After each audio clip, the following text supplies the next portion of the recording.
నమస్తే సుధీర్ గారు. నమస్తే. సుధీర్ గారు, పిల్లల్లో మానసిక బలం పెంపొందించాలి.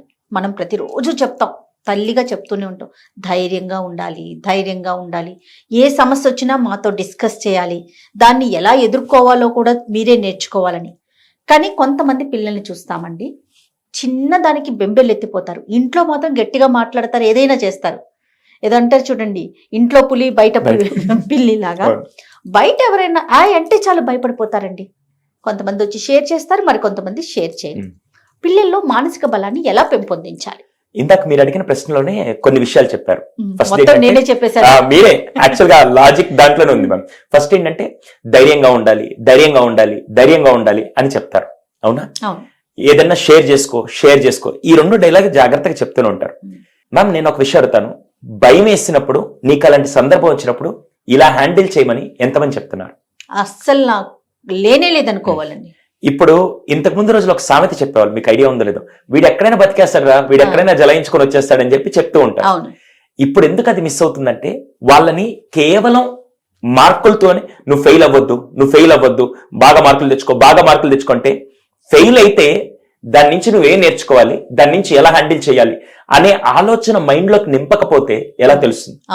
సో దానికే నేను ఈరోజు దీనికి సంబంధించి మానసిక ధైర్యంగా, లేకుంటే వాళ్ళకి ఏదైనా మనోధైర్యం పెంచే విధంగా ఏం చేయొచ్చు అనుకుంటే మాత్రం నేను ఒక 5 విషయాలు చెప్తాను. ఫస్ట్ది, ఎట్టి పరిస్థితుల్లో వాళ్ళకి చేయాల్సిందంటే, ఓటమి వచ్చినప్పుడు ఎలా ఎదుర్కోవాలో వాళ్ళకి ప్రాక్టికల్ గా చూపించాలి.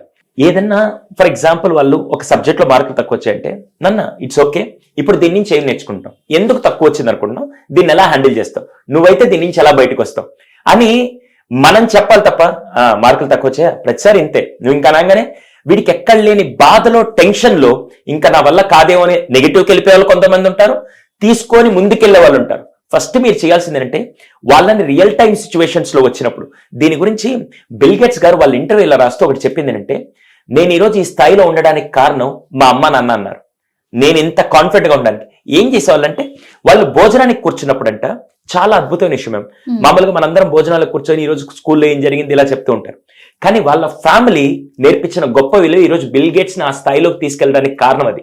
ఏం చేశారంటే, డిన్నర్ కూర్చున్నప్పుడు ఫస్ట్ తండ్రి వచ్చి, ఈ రోజు నాకు ఆఫీస్ లో ఈ ప్రాబ్లం వచ్చింది, ఎలా చేయాలని ఆలోచిస్తూ ఉన్నప్పుడు కూర్చోగానే దీని సొల్యూషన్ ఇలా వచ్చింది, ఒకవేళ ఈ ప్రాబ్లం మీకు వస్తే మీరు ఎలా హ్యాండిల్ చేస్తారని ఆయన ఆఫీస్ లో జరిగిన సమస్యల్ని తీసుకొని వచ్చి పిల్లలతో, ఈ ప్రాబ్లం మీరు వస్తే ఎలా హ్యాండిల్ చేస్తారు అని చెప్తున్నప్పుడు, ఈయన వయసు 8, 9, 10 సంవత్సరాలు ఉండే టైంలో 30-40 ఏళ్ల వయసులో ఏ ప్రాబ్లం వస్తుందో దాన్ని ఆలోచించి అలా చూస్తూ ఉంటే, ఈయన చూసే దృష్టికోణం మారిపోయి సమస్యని ఎలా పరిష్కరించాలి, సమస్య వస్తూ ఉంటుంది, లైఫ్ లో ప్రాబ్లమ్స్ ఖచ్చితంగా వస్తాయి, దాన్ని ఎలా హ్యాండిల్ చేయాలో 9వ ఏట వాళ్ళ నాన్న నింపిన ఆలోచన విధానంతో అప్పటి నుంచి తర్వాత ఆయన చదువు పూర్తి చేసి ఉద్యోగానికి వెళ్ళినప్పుడు ఈ ప్రాబ్లమ్స్ అన్ని ఆల్రెడీ చిన్నప్పటి నుంచే వింటూ ఎలా సాల్వ్ చేయాలో అన్ని ఆలోచనలు పడ్డ తర్వాత ఆయన ప్రతి ప్రాబ్లం ఈజీగా హ్యాండిల్ చేసుకుంటూ వెళ్ళాడు. 100%. సో ఇక్కడ మనం చేయాల్సింది కూడా అంటే, ఫస్ట్ పిల్లలకి ప్రాబ్లమ్స్ వచ్చినప్పుడు దాన్ని ఎలా హ్యాండిల్ చేయాలి, ఫెయిల్యూర్ వచ్చినప్పుడు దాన్ని ఎలా హ్యాండిల్ చేయాలి ఫస్ట్ చేయాలి. ఇది ఫస్ట్ చేయాల్సిన పని. సెకండ్ మోస్ట్ ఇంపార్టెంట్, నీకు ఏదైనా బాధ కలిగితే వచ్చి చెప్పు నాన్న. వాడు ఏదన్నా కొద్దిగా వచ్చి, ఈ రోజు నాకు ఎందుకో మూడబ్బ అనుకున్నా, నువ్వు ఏదో ఒకటి చేసే ఇలా డల్ గా ఉంటావు, ప్రతిసారి ఆ మొహం చూడు ఎప్పుడు ఇలాగే పెట్టుకుంటా అనగానే ఇంకోసారి వీళ్ళకి చెప్పడం కంటే కామ్గా ఉండడం మేలురా బాబు అని ఫస్ట్ ఎక్స్ప్రెస్ చేయమని చెప్పడం వేరు. ఆ ఎక్స్ప్రెస్ చేసిన దాన్ని ఫస్ట్ ఐడెంటిఫై చేసి, ఈ రోజు ఎందుకో డల్ గా ఉన్నట్టున్నావు, కొద్దిగా ప్రెస్ తీసుకో, ఇంకేదన్నా నీకు చెప్పాలనిపిస్తే నేను ఉంటాను, నేను జడ్జ్ చేయను, నీకు ఏది చెప్పినా నేను ఓపెన్ గా తీసుకొని నా సహాయం నీకు ఎప్పుడైనా కావాలంటే నేను ఉంటాను అని చెప్పే విధంగా ఉండాలి. కానీ మనోళ్ళు ఫస్ట్ జడ్జ్ చేసిన తర్వాత మాట్లాడతారు. అందుకే పిల్లలు మన దగ్గర ఓపెన్ అప్ అవ్వరు. ఫస్ట్ వాళ్ళలో మనోధైర్యం నింపాలి అంటే ఫస్ట్ మీరు చేయాల్సింది, వాళ్ళకి రోజువారీ దాంట్లో చిన్న చిన్నగా ఫెయిల్యూర్ వచ్చినప్పుడు ఎలా హ్యాండిల్ చేయాలి, ఏది వచ్చినప్పుడు ఎలా హ్యాండిల్ చేయాలో చెప్పాలి. సెకండ్, ఇది మోస్ట్ ఇంపార్టెంట్, వాళ్ళని ఎక్స్ప్రెస్ చేసేటప్పుడు మీరు జాగ్రత్తగా వినాలి, వినకుండా జడ్జ్ చేయకూడదు. మనోళ్ళు ఏం చేస్తారంటే కొద్దిగా వినంగానే, ఇది చాలా మందికి ఉండే జబ్బు ఏంటంటే మ్యామ్, మీరు ఒక సమస్యతో వచ్చి నా దగ్గరికి రాగానే మీరు హాఫ్ సమస్య చెప్పంగానే, హాఫ్ ప్రాబ్లమ్స్ నాకు సొల్యూషన్ వచ్చేసింది ఇప్పుడు నేను చెప్పారా అని వీళ్ళు చెప్పడానికి రెడీగా ఉంటారు తప్ప వినడానికి రెడీగా ఉంటారు. ఇది మోస్ట్ ఇంపార్టెంట్ థింగ్. మూడోది అన్నిటికంటే మ్యామ్, ఇంతకుముందు మీరు ఎప్పుడైనా షాప్కి వెళ్ళి చిన్నప్పుడు ఇంట్లో ఏదైనా చక్కెరో లేకుంటే కాఫీ పొడో కావాలంటే షాప్కి వెళ్ళి కొనుక్కొని వచ్చారా? కొనుక్కొచ్చానండి. Very good. ఇప్పుడు వాళ్ళందరూ అసలు షాప్ అనేది తెలియదేమో బహుశా వాళ్ళకి. ఏమన్నా అడిగితే ఆన్లైన్ అని చెప్పి. అంతే. మ్యామ్, ఇంతకు ముందు రోజుల్లో మీకు ఏదైనా రోడ్డు మీద వెళ్ళేటప్పుడు దారి తెలియకపోతే ఎవరిని అడిగేవాళ్ళు? పక్కనున్న వాళ్ళని, రోడ్డు మీద నడుచుకుంటూ వెళ్ళే వాళ్ళని అడిగేవాళ్ళమండి. అప్పుడు ఏమయ్యేది? కమ్యూనికేషన్ పెరిగేది, ఇవన్నీ వచ్చేవి కదా. ఇప్పుడు వీళ్ళని ఏం చేస్తున్నా అంటే మనం ఇప్పటికీ అదే చేస్తాం. 200% ఇప్పటికీ కూడా ఎక్కడికన్నా వెళ్ళినప్పుడు అడ్రస్ తెలియకపోతే తాతానో బాబాయనో అన్ననో వయసును బట్టి అడుగుతాం. ఇప్పుడు దానివల్ల ఏమవుతుందంటే ఈజీగా కమ్యూనికేట్ చేయగలిగి ఆయన ఎలా ఆన్సర్ చేస్తున్నాడు, నేను ఎలా అడగాలని ఎక్స్ప్రెసివ్ నేచర్ వచ్చినప్పుడు వాళ్ళలో కాన్ఫిడెన్స్ పెరుగుతుంది. ఈ ఎక్స్ప్రెసివ్ నేచర్ ఇప్పుడు ఏమవుతుందంటే నేను ఒక్కడిని, నేను ఉంటాను, నాకేం అవసరం లేదని ఆ లోన్లీనెస్ లో వాళ్ళ మనోధైర్యం కూడా తగ్గిపోతుంది.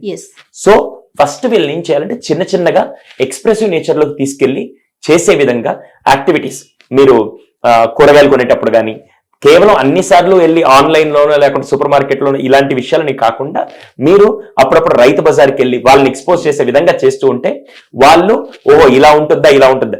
కావాలంటే ఇప్పుడు నేను ఒక విషయం చెప్తాను. ఒక 4th క్లాస్ కిడ్ని తీసుకెళ్లి నేరుగా రైతు బజార్ తీసుకెళ్లి 4 వారాలు తీసుకెళ్ళండి. ఫస్ట్ వారం వాడు కొన్నప్పుడు టమాటాలు 25 రూపాయలు ఉన్నాయి, సెకండ్ వారం వెళ్ళేసరికి 30 రూపాయలు ఉన్నాయి, 3వ వారం వెళ్ళేసరికి 2 షాపులు కంపేర్ చేసుకుంటే ఇక్కడ తక్కువ ఉందని, 4వ వారం వెళ్ళేసరికి వాడు ఎక్కడ కొనాలి, ఎంత క్వాంటిటీ, ఏది క్వాలిటీ బాగుందని వాడికి అర్థమవుతుంది.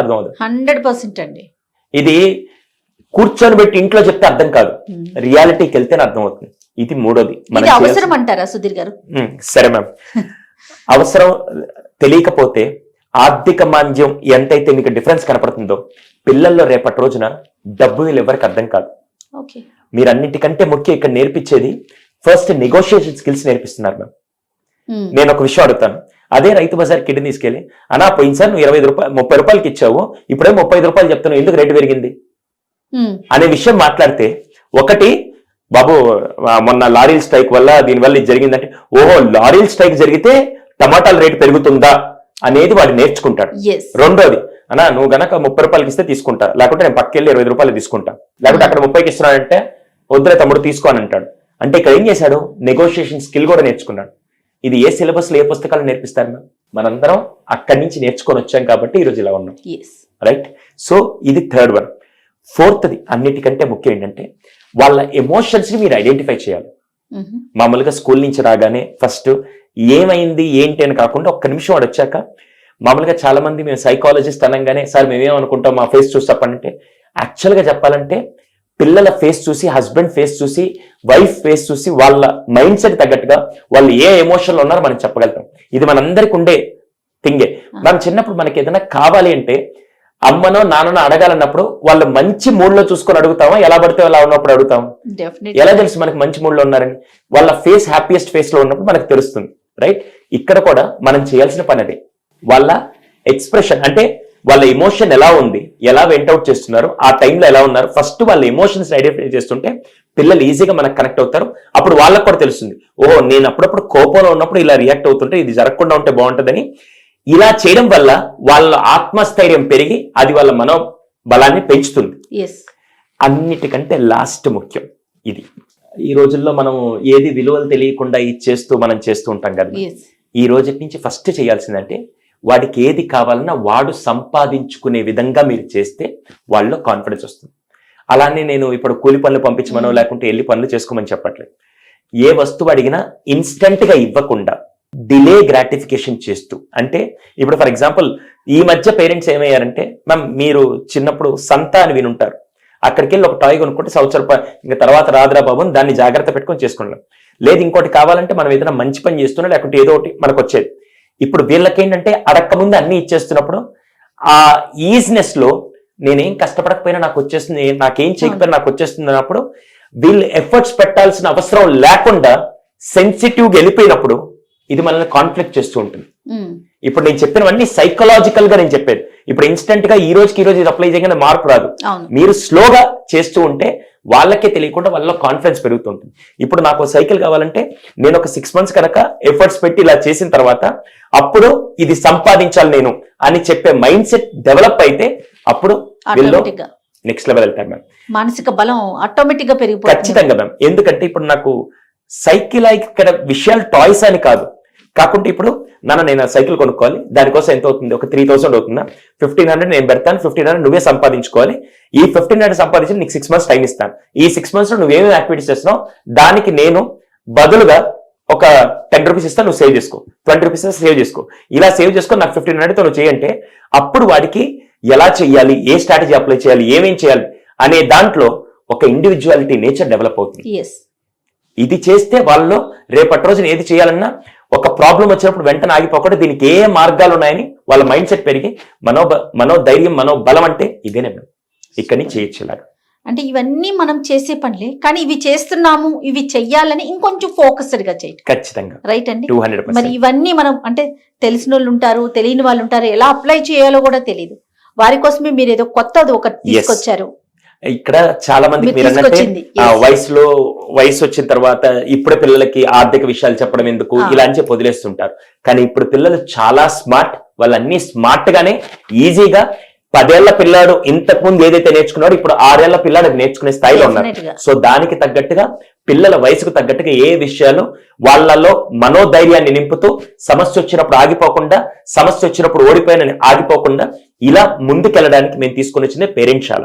అందులో పేరెంట్స్ కి ఏ వయసుకి ఏమేమి నేర్పిస్తే రేపటి రోజున జీవితాంతం మీ అబ్బాయిని, మీ పాపని ఎలా చూడాలనుకున్నారో అలా డెవలప్ చేసేది ఈ పేరెంట్ శాల. ఒకవేళ పూర్తి వివరాలు కావాలంటే ఈ స్క్రీన్ మీద నెంబర్ కాల్ చేస్తే ఈ 8 నెలల ప్రోగ్రామ్ ఏదైతే ఉందో ప్రతి పేరెంట్ కి, పిల్లలకి స్కూల్ ఎంత ఇంపార్టెంటో ఈ రోజు పిల్లల డెవలప్మెంట్ కి ఈ ప్రోగ్రామ్ కూడా వాళ్ళకి అంతే. ఇప్పుడే అనబోయానండి, పిల్లలకి స్కూల్ ఉంటుంది, పేరెంట్స్ కి పేరెంట్స్ చాలా బాగుందండి, ఇంట్రెస్టింగ్ అనిపిస్తోంది. బట్ మీరు తీసుకుంటున్న టాపిక్స్ కూడా, అందులో మనం చర్చించబోయే విషయాలు కూడా చాలా అద్భుతంగా అనిపిస్తున్నాయి సుధీర్ జీ. డెఫినెట్ గా ప్రతి ఒక్కరు దీన్ని వినియోగించుకోవాలని కోరుకుంటున్నాను. నమస్తే అండి. నమస్తే.